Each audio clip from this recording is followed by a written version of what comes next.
So if you make a device more complicated, it gets more expensive. So in the end, you can't play it 1 million, but only 900,000, 800,000 for the same price.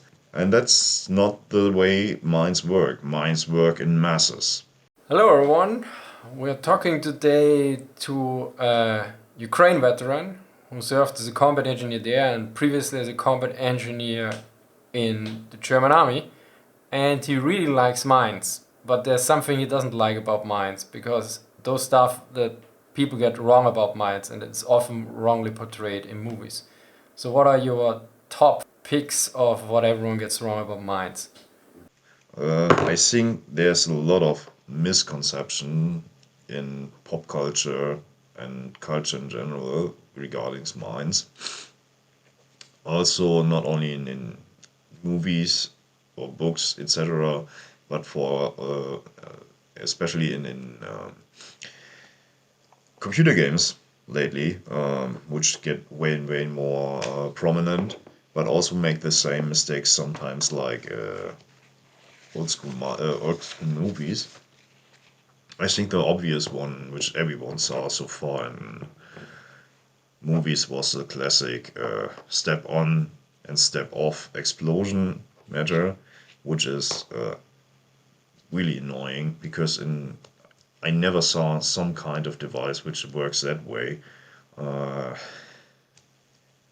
this is, in my opinion, only made in movies where they have to, yeah, fill more screen time and add more tension for a script which is already pretty bad written.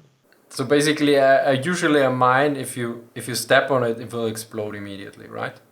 Yeah, that's the most common thing. There are different kind of fuses, but the most common is a pressure plate thing. This is almost immediately.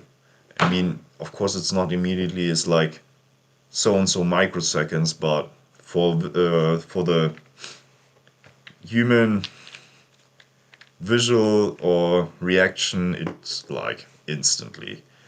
And what you happen often in Hollywood movies is like that some of the protagonists step on a mine, recognize the clicking sound or something, and everyone has to treat something that he can get off the mine.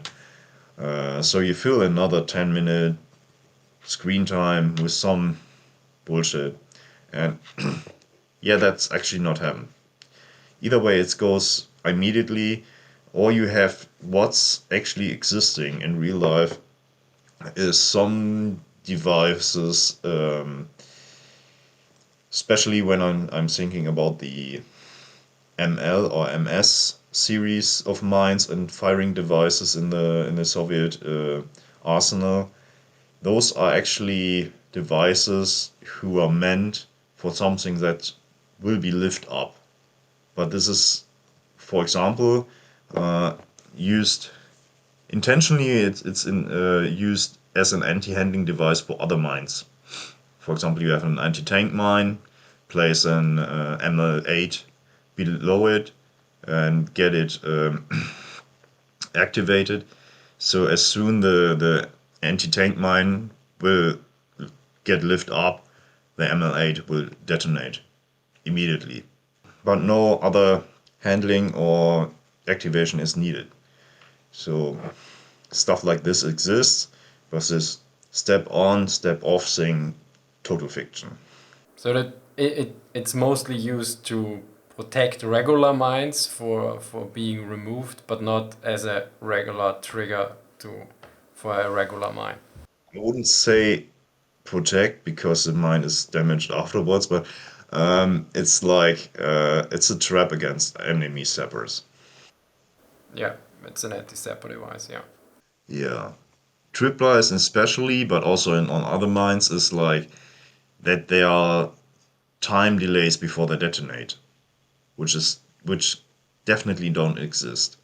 It would be there would be needed another kind of development, engineering, and production, and it will rise as a cost. And mines are a mass material. like ammunition. You want to plant not only one or two of them, you will plant millions of them.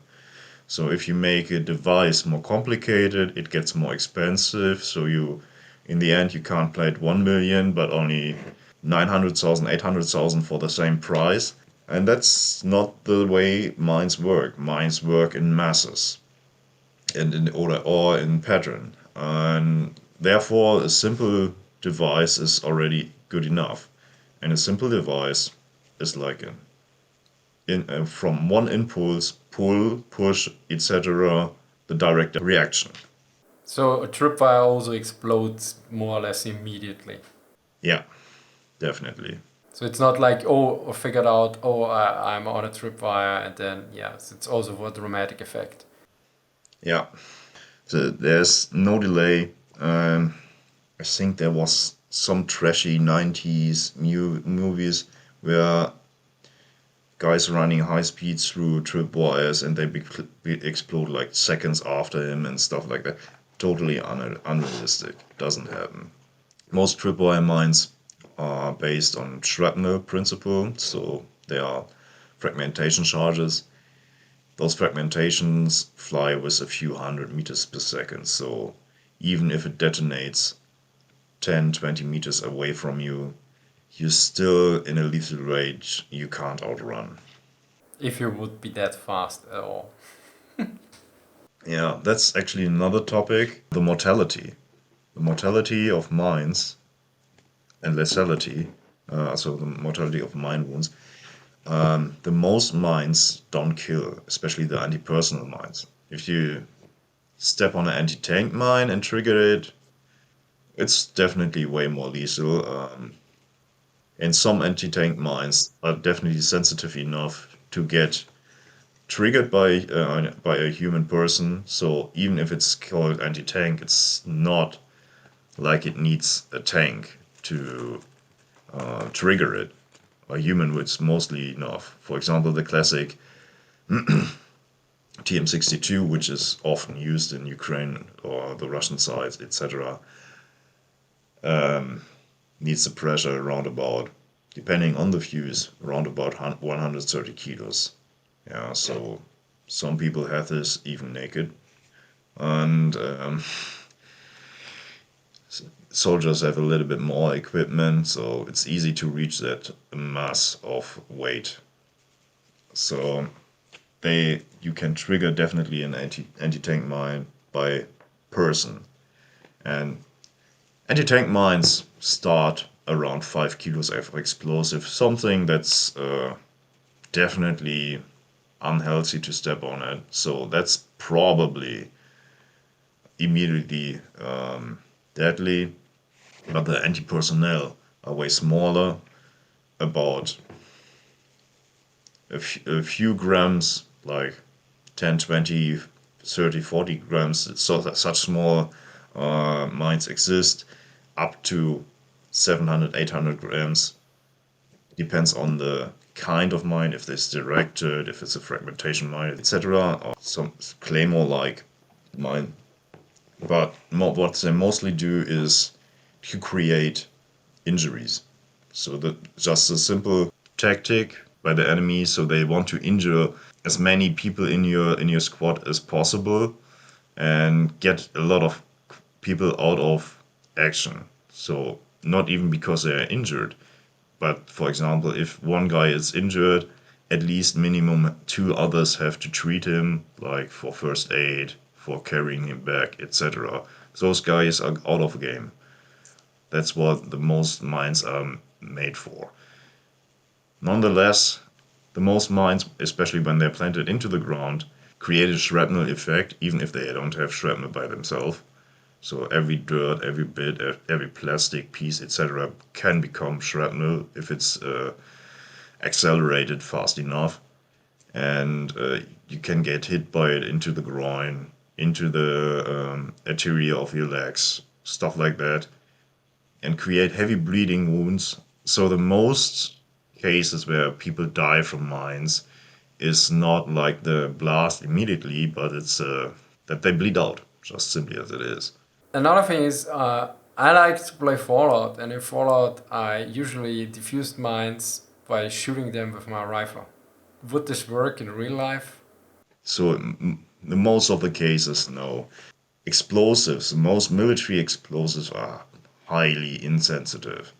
Yeah, I mean, if you've been in the military or you ever seen guys in the military, they carry a lot of stuff around, they toss stuff around. You can't give a grunt something in a hand which can't fall off out of a meter height or something without detonating, yeah? Which is, so you can't hand out explosive which is not safe for handling. And that also occurs to kinetic energy. If you shoot a mine which contains RDX, TNTs, etc., C4, etc., you can shoot it, and it would be nothing else happen than that the casing is maybe cracked, there's a hole in it, but the most masses of the mine is still existing. As long as you don't destroy the fuse, the mine is still working. So, but to destroy the fuse, you have to be really, really accurate, which is really hard. I know, I tried, and it's pretty hard to get it with so forget it with a single bullet. But even if you shoot like a whole mech dump into a mine, it didn't explode. It's just scattered into pieces. Smaller pieces which are still dangerous, but just less dangerous. Nonetheless dangerous. If you don't hit directly on the detonator itself, which is way, way, way more smaller, it's like a surface of 5 square millimeters or so, and yeah, no, doesn't detonate. So, in movies, one often sees that you have these classical explosions of the mine, like there's a fireball and everything is lit up and something along those lines. Meanwhile, sometimes when I see combat footage, I rarely see such a fireball. It's mostly dirt, some shrapnel. It's hard, fragmentation, hard to see.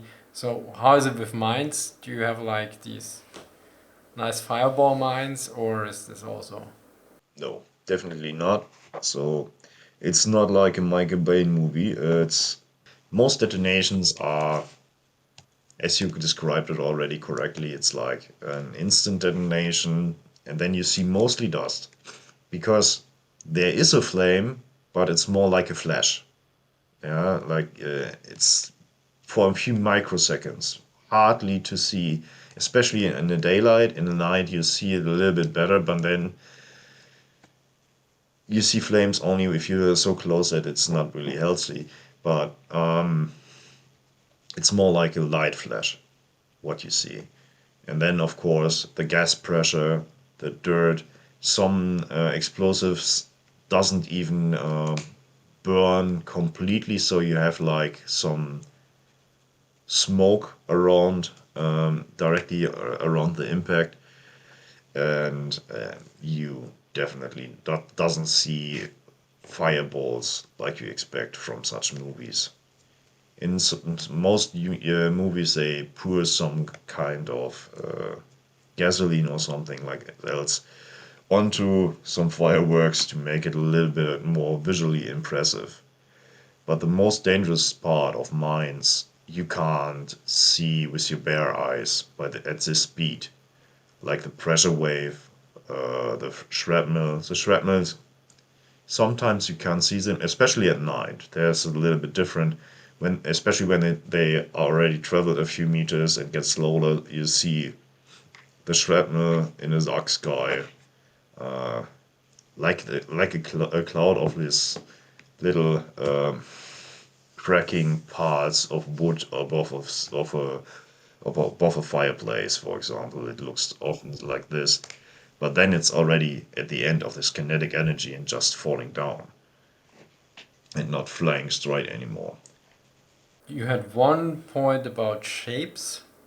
In the most movies, games, etc., mines have often a similar shape, especially, for example, in computer games, because you want the people to play a game. You don't want to have to lecture them about different stuff. You want to have them to recognize immediately, this is a mine, I have to treat it like a mine, I have to play it like a mine. Yeah, so that there's like an instant recognition and the game continues. In reality, it's definitely not like this. You have such a huge variety of shapes of mines, not only the typical common round plate mine, like which is often portrayed. You mentioned, for example, Fallout. There's a typical plate, yeah, style mine, yeah, and but you have like balls, squares, cubes. Uh, of course, claymores is almost known to everyone, but there are some similar mines like a claymore, which looks like a round can. Um, yeah, some mines you looks like tubes, with special shapes like the butterfly mine, dragon tooth, etc. There are even some mines which are just like little. They look like small ketchup bags from a fast food chain. Yeah, stuff like that. Yeah, or some mines which doesn't look like mines at all. For example, those firing devices already mentioned, like the ML8, MS3, etc. MS4 is interesting because it looks like a box for an optic, actually. Yeah, which are mostly used as anti-handling devices. So you can put it, for example, in a document suitcase or stuff like that. Okay, I think there's one final one. You mentioned claymores, and we talked once, and you mentioned that claymores, even if the enemy is approaching a position in rather dense formation, that the claymore would have a limited effect on the actual number of people it will kill, but the psychological effect will be higher. So I think this is also usually in movies a claymore like eliminates everyone in the cone of effectiveness. So how would this be in real life, more or less? So Claymore, especially if they have the American M18 Claymore is pretty common, and I think the most of the people know what it's shaped like. Maybe you show even a picture. Yeah, exactly. And the Soviet copy of it, Mon 50, they have only one layer of shrapnel on this enemy side, which is not a lot of shrapnel. So the Mon 50 has a horrible fragmentation. The M18 Claymore has a way more accurate, industrial manufactured pattern of shrapnel, which is way more dense. The Mon 50, you see actually that they put these together in some Soviet factories by hand and glued them into place, which is pretty funny. But the spread, yeah, of this wide angle they spread off, get actually pretty loose pretty fast. So the first 2, 3, 4, 5 meters, they are probably dense enough. After that, the spread goes wider and wider. And we tested it a lot under different conditions. And for example, if you have like a 10-man squad and you shoot a claymore of it from a distance of 15, maybe 20 meters, maybe you hit one guy or two even on a lucky day. But the thing is, first of all, this is pretty scary. That's pretty close, yeah, 50 meters.